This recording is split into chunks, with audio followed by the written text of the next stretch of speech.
Nabuntis pa ako ng lalaking bumaboy sa akin. At si Roberto, ang nag-iisang lalaking minahal ko, hinayaan niyo pang mawala sa akin.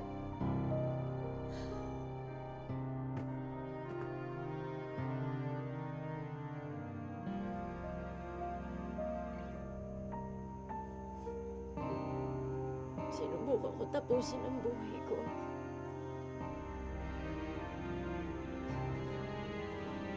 Pero pinigilan niyo ako.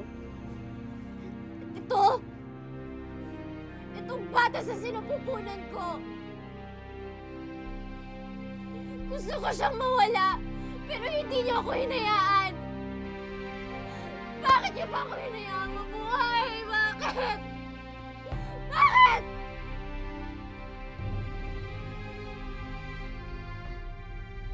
Sagutin mo ko.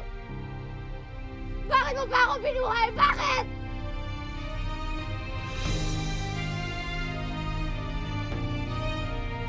Sagutin niyo ako! Bakit binuhay niyo pa ako?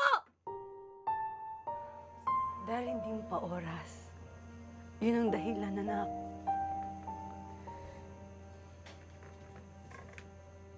Nay, nagsilbi pang buhay ko. Huwag mong sasabihin yan. Ang bawat buhay may halaga. Ikaw at ang batang yan na nasa sinapupunan mo. Nay, ayoko na po.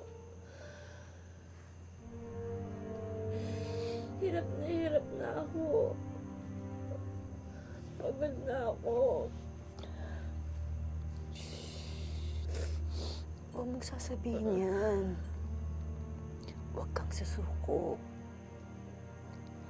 Hindi ka naman bibigyan ng Diyos ng ganitong klaseng pagsubok kung alam niyang hindi mo kakayanin. Nay, sobra na to. Sobra na. Kakayanin natin to. Magiging maayos din ang lahat. Malalagpasan natin to.